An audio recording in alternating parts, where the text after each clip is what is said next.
So just about every week you see some tweet, usually about the Falcons, that goes, according to ESPN, this team had a 99.99999% chance of winning, and then did 17 of the dumbest things you've ever seen and lost LOL. And it is funny. Big comebacks are exciting, and chokes are hilarious. But see how I said about every week? Shouldn't huge statistical improbabilities be rare? I think ESPN's NFL win probability meter is broken. I've grabbed all the games in which a team blew a 96% chance or greater of winning so far in 2020 through the first 9 weeks. 96% is key in my mind because there are 256 games every NFL season, and so you would expect something with a 4% probability to happen 10 times over that span. But I'll get into that a little bit later. So far in week 1, the Lions blew a 98.3% chance, the Eagles blew a 97.3% chance, the Falcons blew a 99.9% chance in week 2, a 99.6% chance in week 3, and a 96.6% chance in week 7. Holy cow, this is getting funny. The Vikings lost when they had a 96% chance to win in week 5, the Giants had a 97.6% chance in week 7, and the Seahawks lost a 99% chance in week 7 as well.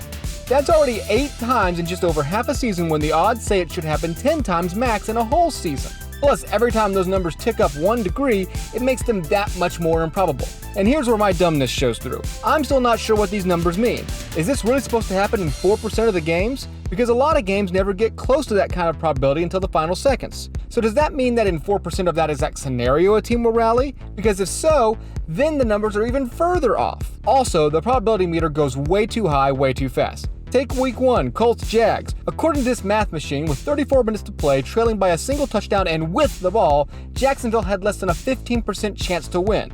That's insane. If you had looked at your buddy at that exact moment and said, 85% chance Indy wins this game, they'd think you were joking. Look, I know these nerds can run a million simulations and see those 150,000 times the underdog wins in that scenario, but in the real world where football is played, 85% means something. If I say, dear grandnephew Wembley, there's an 85% chance I'll be at your birthday party, and then I don't show up, I'm a jerk.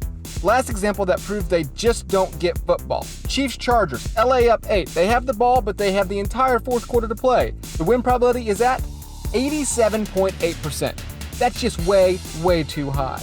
This is Patrick Mahomes versus Justin Herbert. How many of these Chargers fans had an 87.8% confidence in that moment that their team would prevail? So why are these numbers this way?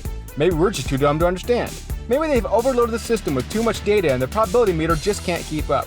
Maybe teams are getting way better at rallies and they need to recalibrate. Maybe it's the nerds who are dumb. Maybe you just can't predict football. The ball is shaped weird and the players do too many weird things. Or maybe ESPN juices the meter to spit out huge odds so that they have good narratives. I don't know.